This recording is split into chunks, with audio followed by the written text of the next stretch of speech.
ভালো করে লক্ষ্য করুন বন্ধুরা, এই হাতটি অত্যন্ত পরিষ্কার পরিচ্ছন্ন এবং কাটাকুটি রেখাবিহীন। শুক্র অঞ্চলে কয়েকটি বাধা থাকা সত্ত্বেও হাতটি কিন্তু অত্যন্ত বৃহস্পতি এবং রবি পুষ্ট হাত। ভালো করে লক্ষ্য করুন, বৃহস্পতি ক্ষেত্রটি অত্যন্ত চওড়া এবং রবি ক্ষেত্রটি আরও সুন্দর এবং একটি স্পষ্ট সুন্দর রবি রেখা রবি পর্বতের মাঝে একেবারে নিচের দিকে নেমেছে। এই ধরনের সুন্দর রবি ক্ষেত্র এবং রবি রেখা থাকলে বন্ধুরা মহিলারা সাধারণত সরকারি ক্ষেত্রে সাফল্য পায় এবং প্রভাব, প্রতিপত্তি, সম্মান, সামাজিক সম্মান সব কিছু লাভ করে তারা। এছাড়াও বৃহস্পতি পর্বতটি ভালো করে লক্ষ্য করুন, তর্জনী আঙুলের নিচে ভালোভাবে চওড়া হয়ে এটা বুঝিয়ে দেয় যে মহিলাটির মাথায় অত্যন্ত বুদ্ধি এবং সৎ গুণ থাকার প্রভাবে হাতের অন্যান্য রেখাগুলিকে প্রভাব ফেলেছে।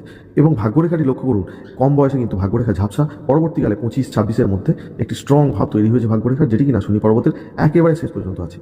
বন্ধুরা, যখন মানুষের হাতে শনি পর্বতের শেষ অংশে ভাগ্যরেখা স্ট্রং থাকে তখন এটা স্পষ্টতই বোঝা যায় যে তার বয়স বাড়ার সাথে সাথে অর্থ, প্রভাব, প্রতিপত্তি কিন্তু বজায় থাকবে। আর একজন মহিলা যার কিনা সৌভাগ্য আছে তবেই কিন্তু এই ধরনের রেখা থাকবে। ওকে, চলুন পরবর্তী রেখাগুলি